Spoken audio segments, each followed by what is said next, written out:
بسم اللہ الرحمن الرحیم۔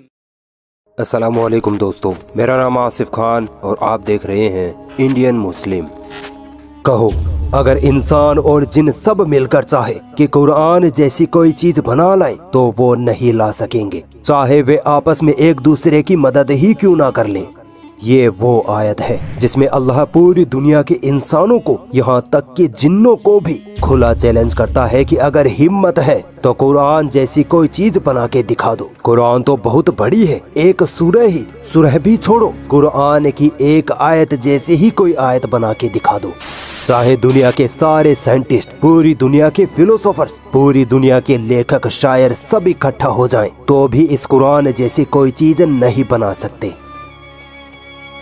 دوستو، قرآن میریکلز یعنی کرشموں سے بھرا پڑا ہے، چاہے سائنٹیفک میریکلز ہو، ہسٹوریکل میریکلز ہو یا دنیا و آخرت کے بارے میں کرشمے ہو۔ مگر کیا آپ نے کبھی غور کیا ہے کہ قرآن میں نمبر میریکل یعنی گنیتی کرشمے بھی موجود ہیں، جن کو سننے کے بعد یقین مانی آپ کا دماغ ہل جائے گا۔ نمبر 7 کا میریکل۔ دوستو، ہماری زمین کی 7 پرتیں ہیں، ویسے ہی ہمارے ایٹماسفیئر کی بھی 7 پرتیں ہیں، یہاں تک کہ قرآن و حدیث کے مطابق اللہ نے آسمان بھی 7 ہی بنائے ہیں، مگر سائنس ابھی تک پہلے آسمان کو بھی پار نہیں کر پائی ہے۔ خیر، آج میں آپ کو قرآن میں نمبر 7 سے ریلیٹڈ امیزنگ کیلکولیشن بتانے والا ہوں۔ دوستو، قرآن میں آسمان 7 بتائے گئے ہیں، اور حیرانی کی بات ہے کہ قرآن میں 7 آسمان والی آیتیں بھی 7 ہی ہیں۔ اللہ نے جہنم کے 7 دروازے بنائے ہیں، اور حیرت کی بات ہے کہ قرآن میں جہنم لفظ 77 مرتبہ آیا ہے، جو کہ 7 کا گنا ہے۔ امیزنگ۔ دوستو، قرآن میں پہلی مرتبہ 7 لفظ یعنی سبا سورہ بقرہ کی آیت نمبر 29 میں آیا ہے، اور آخری مرتبہ 7 لفظ کا ذکر سورہ النبا کی آیت نمبر 12 میں آیا ہے۔ اب یہاں اپنا دماغ تیز رکھنا، کیونکہ اب آپ اور بھی زیادہ حیران ہونے والے ہیں۔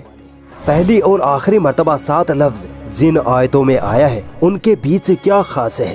غور کریں گے تو پائیں گے کہ پہلی اور آخری مرتبہ 7 لفظ جن سورہ میں آیا ہے یعنی سورہ بقرہ اور سورہ نبا، ان دونوں سورہ کے ساتھ ان کے بیچ میں بھی ٹوٹل 77 سورہ ہے، جو کہ 7 کا سیدھا گنا ہے۔ سبحان اللہ۔ تو تم اپنے رب کی کن کن نشانیوں کو جھٹلاؤ گے؟ ابھی آگے اور دیکھیے، جس آیت میں 7 لفظ پہلی مرتبہ ذکر ہوا، اس آیت سے آخری مرتبہ 7 لفظ کا ذکر والی آیت تک ٹوٹل 5649 آیتیں ہیں۔ امیزنگلی یہ نمبر بھی 7 کا گنا ہے۔ 7 لفظ پہلی بار سورہ بقرہ میں اور آخری بار سورہ نبا میں آیا۔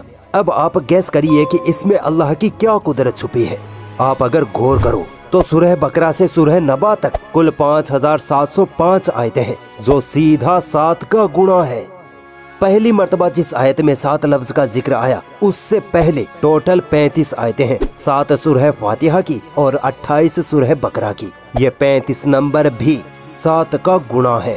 اور آخری مرتبہ جس آیت میں 7 لفظ کا ذکر آیا یعنی سورہ نبا کی آیت نمبر 12 ہے۔ اس آیت سے پہلے قرآن میں 5684 آیتیں پڑتی ہیں۔ حیرانی کی بات ہے کہ یہ نمبر بھی 7 کا ملٹیپلائی ہے۔ کیا اب بھی لوگ یہی کہیں گے کہ یہ صرف کوئنسیڈنس ہے؟ تو پھر آؤ اور سنو۔ قرآن میں آدمی لفظ 24 بار آیا ہے، تو وہی عورت لفظ بھی 24 بار ہی آیا ہے۔ دنیا لفظ 115 بار، تو آخرت لفظ بھی 115 بار۔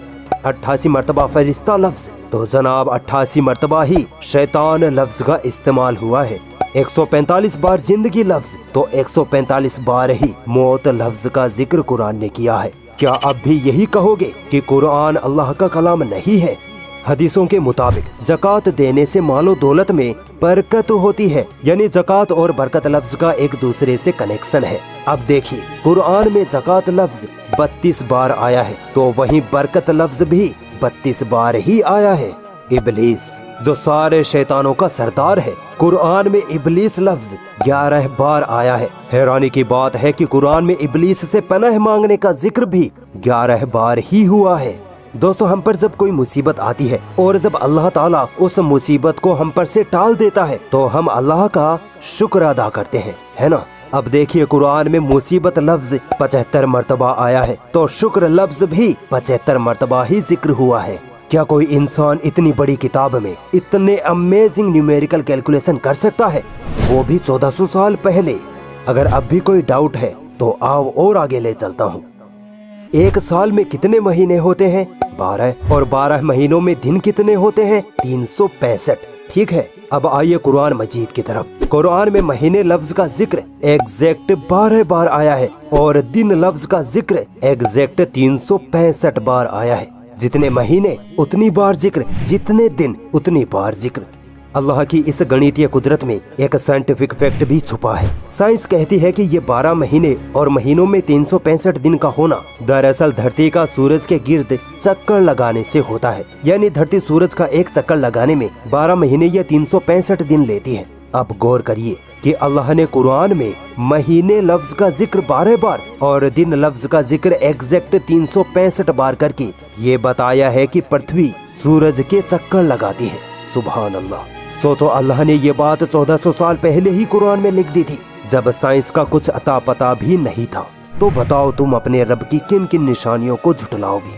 مجھے پتا ہے انکار کرنے والے لوگ اب بھی یہی کہیں گے کہ قرآن اللہ کا کلام نہیں ہے۔ تو چلو ایک اور امیزنگ نیومیریکل میریکل آپ کے سامنے رکھتا ہوں، اس کو ذرا جھٹلا کے دکھاؤ۔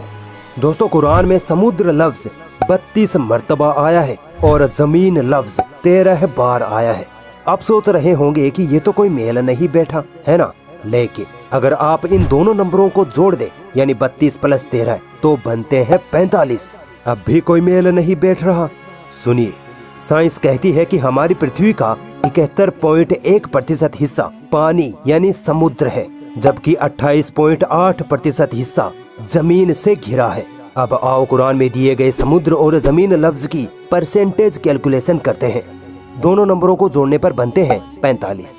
ٹھیک ہے، سمندر کا پرتیشت نکالتے ہیں، 32/45 × 100 نکلتا ہے 71.1%، اور زمین کا پرتیشت نکالتے ہیں تو 13/45 × 100 آتا ہے 28.8%۔ یہ دونوں ایگزیکٹ وہی پرتیشت ہے جو آج ہمیں سائنس سمندر اور زمین کے بارے میں بتاتی ہے۔ اللہ اکبر! تو کیا اب بھی کوئی ہے جو اللہ کی اس گنیتی قدرت کو جھٹلا دے؟ نہیں جھٹلا سکتا۔ اگر کوئی ڈاؤٹ لگتا ہے تو قرآن میں یہ سب چیک کر سکتے ہو۔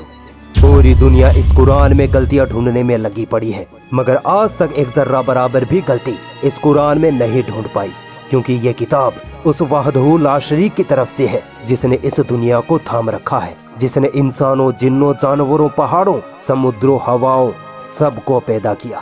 وہی ہر شے کو کنٹرول کرنے والا ہے، وہی جس کی طرف ہمیں لوٹ کر جانا ہے، وہی اللہ ہے۔